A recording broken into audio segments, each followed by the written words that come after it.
मंच पर उपस्थित मेरे साथी और महाराष्ट्र सरकार के उप मुख्यमंत्री, जिन्होंने जब मुख्यमंत्री थे तब महाराष्ट्र को अपना खोया हुआ गौरव लौटाने का सफल प्रयास किया था, ऐसे श्री देवेंद्र फडणवीस जी, पद्म भूषण श्रीमान एम नायक जी, नायक चैरिटेबल ट्रस्ट के ट्रस्टी श्री जिग्नेश भाई, श्री एस.एन. सुब्रमण्यम जी, प्रधानाचार्य फड़के जी और आज के कार्यक्रम में उपस्थित भाइयों बहनों और इस स्कूल के साथ जुड़े हुए सभी शिक्षकगण को मेरा विनम्र प्रणाम। आज मैं एक ही काम के लिए मुंबई आया हूं। हमारे नायक साहब के निमंत्रण से इस स्कूल को देखने के लिए और उसके उद्घाटन में शामिल होने के लिए।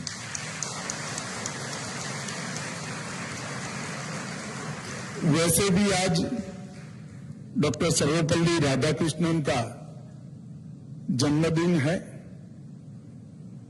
जो लोग डॉक्टर राधाकृष्णन को जानते हैं वो सभी को मालूम है कि उन्होंने भारतीय शिक्षा के मूल तत्वों को न केवल आत्मसात किया था, पूरी दुनिया में भारतीय शिक्षा के मूल तत्वों को उजागर करने का, यश दिलाने का काम किया था। और आज जो राष्ट्रीय शिक्षा नीति की बात होती है, राष्ट्रीय शिक्षा नीति 2020 की, अगर सर्वपल्ली राधाकृष्णन के सारे भाषणों का संकलन आप कर देख लीजिए तो प्राथमिक शिक्षा, माध्यमिक शिक्षा और उच्चतर माध्यमिक शिक्षा में क्या होना चाहिए वो और आज की शिक्षा नीति एक दूसरे को प्रतिबिंबित करते हुए दिखाई पड़ेंगे।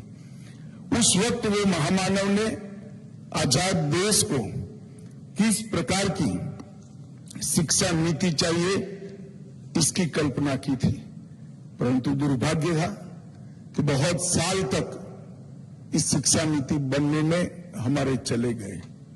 खैर, देर आए दुरुस्त आए। राधाकृष्णन जी एक दार्शनिक थे, स्वभाव से महान शिक्षक थे, एक महान विद्वान भी थे और रचनात्मक प्रतिभा के धनी थे। मानवतावादी और आध्यात्मवादी दूरदृष्टि सोच रखने वाले एक पिंड से शिक्षक थे। उन्होंने पूरा जीवन न केवल भारत, विश्व भर के विद्यार्थियों के लिए शिक्षा के मायने क्या हो सकते हैं वो समझाने में खर्च किया है। यहाँ बच्चों को पढ़ाने वाले गुरुजन जो बैठे हैं, मेरा उनको विनम्र निवेदन है कि हो सकता है आपके बच्चों के पढ़ाने में के अभ्यासक्रम के अंदर सर्वपल्ली राधाकृष्णन का स्थान न हो, मगर एक आदर्श गुरु कैसा होना चाहिए वो अगर आपको समझना है, आपके प्रोफेशन को ढंग से समझना है, तो राधाकृष्णन के वक्तव्यों को बहुत अच्छे तरीके से अभ्यास करेंगे तो आपका काम बहुत सरल हो जाएगा और सबसे ज्यादा फायदा आपके विद्यार्थियों को, जो बच्चे आपके पास आते हैं, उसको होगा। मैं एक गुरु की व्याख्या डॉक्टर राधाकृष्णन ने की है वो आपके सामने रखना चाहता हूं। डॉक्टर राधाकृष्णन ने गुरु की बहुत सरल व्याख्या की है। गुरु का एक बहुत सरल भाषा में अर्थ होता है बड़ा। गुरु होता है, जो बड़ा होता है उसको हम गुरु कहते हैं। उन्होंने कहा था अल्पमति वाला बालक, मति मतलब विचारने की शक्ति, बुद्धि नहीं होता है मगर विचारने की शक्ति, जो बहुत सारी चीजें मिलाकर मति बनता है। अल्पमति वाला बालक घर से गुरु के घर पर आता है, गुरु के गुरुकुल में आता है और अल्पमति से गुरुमति, बड़ी मति बनाकर वो जाता है और वो बनाने में जो सहायता करता है वो गुरु ही है। जो बच्चा आपके पास आता है उसको अनुभव नहीं है, अच्छे बुरे का ज्ञान भी नहीं है, उसने दुनिया भी नहीं देखी है, उसको ज्ञान के भंडार को किस प्रकार से समाहित कर कर अपने जीवन में लाना और उसको व्यवहार में कैसे उपयोग करना, वो कोई चीज की मालूमात नहीं है। वो ईश्वर जितनी श्रद्धा रखकर आपके शरण में आता है, आपकी जिम्मेदारी है कि वो अल्पमति बच्चे को गुरुमति बनाकर देश के विकास के साथ जोड़ना, समाज के अंदर ले जाना, इसका नाम ही गुरु होता है। और मैं मानता हूं आज डॉक्टर सर्वपल्ली राधाकृष्णन के जन्मदिन को ही हम शिक्षक दिन के रूप में मनाते हैं। सभी गुरुजनों को मेरा निवेदन है कि सर्वपल्ली राधाकृष्णन को जरूर पढ़िएगा, तो स्कूल के बच्चों को अनेक गुना फायदा होगा, वो आपको पूरा जीवन याद करेंगे। मित्रों, आज मैं जब यहाँ आया हूं तब नायक साहब को बहुत बहुत बधाई देना चाहता हूं, क्योंकि भारत सरकार ने जब उनको पद्म विभूषण दिया उस वक्त राष्ट्र निर्माण में उनके योगदान को देखकर पद्म विभूषण दिया।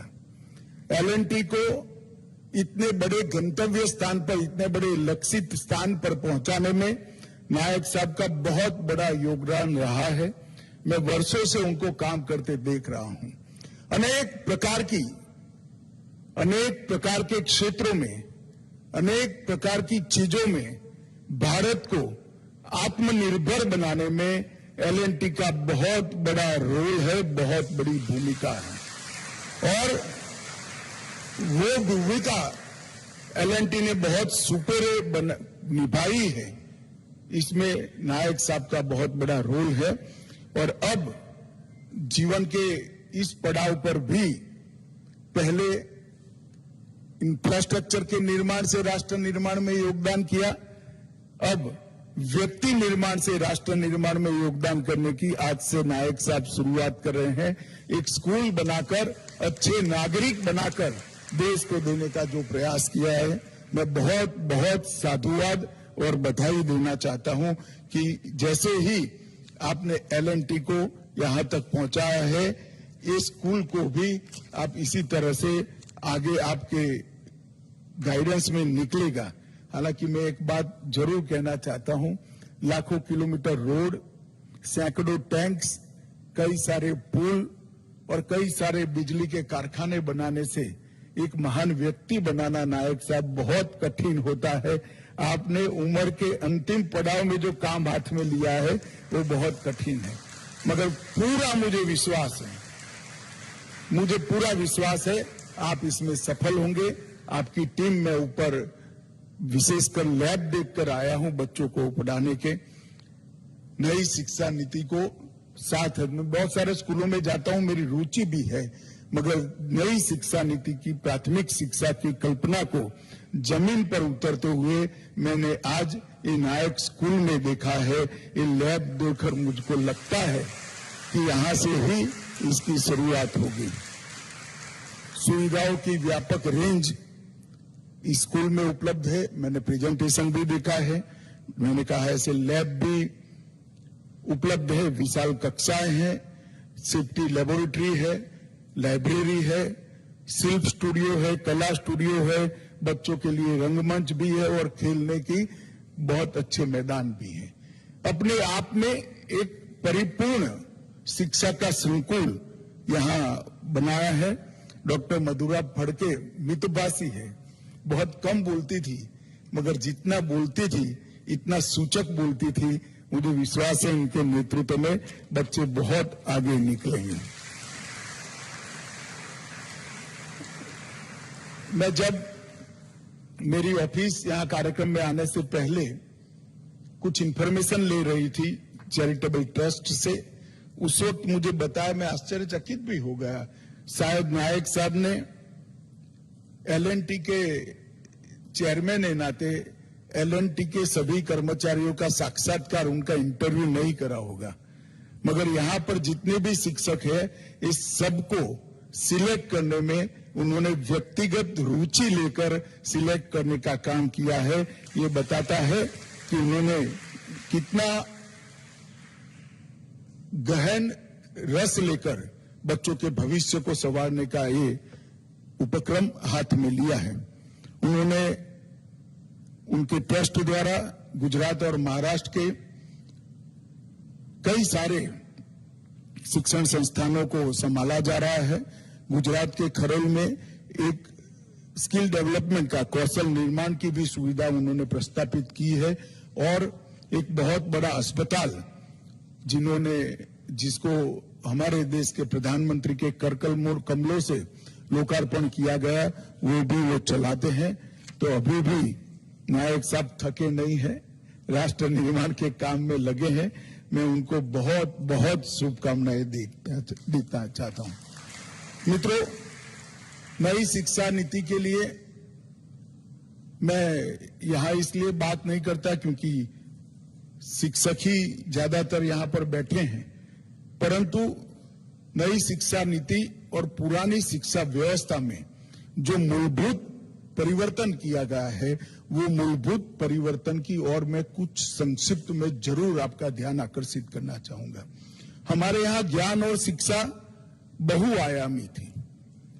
नई शिक्षा नीति ने, राष्ट्रीय शिक्षा नीति 2020 ने इसको पढ़ाई का मतलब केवल नौकरी न मानते हुए बच्चे के अंदर जितनी भी प्रतिभा पड़ी है, इसको बाहर निकलने का, बाहर लाने का, उसको उत्कृष्ट गंतव्य पर ले जाने का एक मंच बनाने का काम ये नई शिक्षा नीति है। यहां से, ये नई शिक्षा नीति से सिर्फ डिग्री होल्डर बाहर नहीं आएंगे, यहां से बड़े व्यक्ति बाहर आएंगे। जो भी करेंगे देश के भले के लिए करेंगे, जो भी करेंगे दुनिया की अच्छाई के लिए करेंगे। इस प्रकार के व्यक्ति निर्माण की इसमें कल्पना की गई है। यह केवल एक नीतिगत दस्तावेज नहीं है, बल्कि भारत के शिक्षार्थियों को एवं नागरिकों की आकांक्षा जो है उसका प्रतिबिंब है। ये नई शिक्षा नीति हमारी मूल भारतीय शिक्षा व्यवस्था और भारतीय शिक्षा परंपरा मिट्टी की सुगंध से बनी हुई शिक्षा नीति है। इसमें जो सोच है, वो सोच व्यक्ति को बड़ा बनाने के लिए सोच है। व्यक्ति को शिक्षित तो बनाना ही है, डिग्री भी वो लेगा ही लेगा, मगर उसको बड़ा बनाने के लिए जितने भी जरूरी चीजें हैं वो नई शिक्षा नीति में डाल दी गई है। मैं ज्यादा लंबी बात नहीं करना चाहता। यहाँ कुछ शिक्षक बैठे हैं, कोई माँ बाप, कोई अभिभावक अपने बच्चे को आपके पास भेजते हैं, तब आपको ईश्वर समझकर भेजते हैं।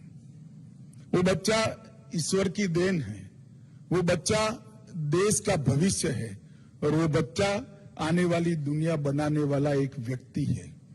उस दृष्टि से अगर हमें बच्चे को देखेंगे तो शिक्षा के मायने अपने आप स्पष्ट हो जाएंगे। वो जैसा है ऐसा आपके पास आया है। इसके अंदर बहुत सारे अच्छे गुण भी पड़े हैं, बहुत सारे बुरे गुण भी पड़े हैं। ईर्ष्या का भाव भी होगा, लोभ का भाव भी होगा, डर की फीलिंग भी होगी, इसके अंदर कुछ जल्दी प्राप्त करने की वृत्ति भी होगी, आलस्य भी होगा, इसके अंदर अविवेक भी होगा। कुछ करे बगैर इसको पढ़ाते पढ़ाते पढ़ाते इसमें से अवसाद, आलस्य, लोभ, क्रोध, ये सारे अवगुणों को डाइल्यूट कर कर, इसका निरसन कर कर इसके अंदर तेज, उद्यम, परिश्रम, परोपकार, ये भावना भरने का काम आपको करना है। अगर आप ये कर सकते हैं तो डिग्री चाहे वो कोई भी ले, आप चिंता मत करिए, ये निश्चित बड़ा व्यक्ति बनेगा। क्योंकि जब नेगेटिव ऊर्जा इसके मनोमस्तिष्क के अंदर से निकल जाएगी तो वो बड़ा व्यक्ति बनने के लिए आगे बढ़ेगा। मैं आज माधुरी जी को भी एक बात कहना चाहता हूं, क्योंकि मेरी खुद का प्राइमरी एजुकेशन इनफॉर्मल तरीके से हुआ है। फॉर्मल एजुकेशन तो हुआ ही है, मगर मुझे इनफॉर्मल तरीके से भी पढ़ाया गया है। हमारे यहाँ ढेर सारे पढ़ने के, कहानियों के रूप में पढ़ने के बहुत सारे माध्यम हमारे पुरखों ने बनाए। तो मैं एक ही चीज का उल्लेख करूंगा, पंचतंत्र की बातें हर भाषा में उपलब्ध है। ये अंग्रेजी माध्यम का स्कूल होगा, अंग्रेजी में भी उपलब्ध है। अगर आप बच्चे को कहानी के रूप में पंचतंत्र की बातें समझा देते हैं तो वो अपने जीवन में कभी भी दुविधा में नहीं रहेगा। वो निर्णायक व्यक्ति निश्चित बनेगा और अच्छे बुरे का क्षीर नीर करने का, अच्छे बुरे का परीक्षण करने की क्षमता भी उसकी डेवलप हो जाएगी। ये सारे हमारे कई प्रकार की ऐसी चीजें हैं जो हमारे पुरखों ने कहानी के रूप में, जैसे अभी लेबोरेटरी का कंसेप्ट आया है, इसकी जगह कहानी के रूप में इसके स्वभाव को मॉडिफाई करने का, इसके स्वभाव को, जैसे देवेंद्र जी ने कहा कि हीरे को शेप देने का काम कहानियों के रूप में किया गया है, जिसको व्यक्ति को उसकी सोच को दिए की लौ की तरह ऊर्ध्व गति में सोचना, ऊर्ध्व गति का ही लक्ष्य रखना और ऊर्ध्व गति का लक्ष्य प्राप्त करना, इस दिशा में ले जाने का उपक्रम है। मैं आशा करता हूं कि सारी चीजों को भी एक एक्सपेरिमेंट मानकर भी आप एएम नायक विद्यालय में अपनाएंगे तो मुझे भरोसा है कि नई शिक्षा नीति को जमीन पर उतारने में बहुत बहुत सफलता मिलेगी। आज नायक साहब को मैं बहुत बहुत शुभकामनाएं देना चाहता हूं, क्योंकि नायक साहब उम्र की जिस पड़ाव में है वो पड़ाव पर किसी को आराम करने की सूझती है, संगीत सुनने का मन करता है, पुस्तक पढ़ने का मन करता है, अपनों के साथ रहने का मन करता है, मगर उन्होंने हमेशा एक नया प्रोजेक्ट ढूंढकर समाज को, देश को कंट्रीब्यूट करने की सोची है। ये शायद एक विशिष्ट प्रकार की जिजीविषा का परिणाम है। मैं बहुत साधुवाद देकर और माधुरी जी को बहुत बहुत शुभकामनाएं देकर मेरी बात को समाप्त करता हूं। वंदे मातरम।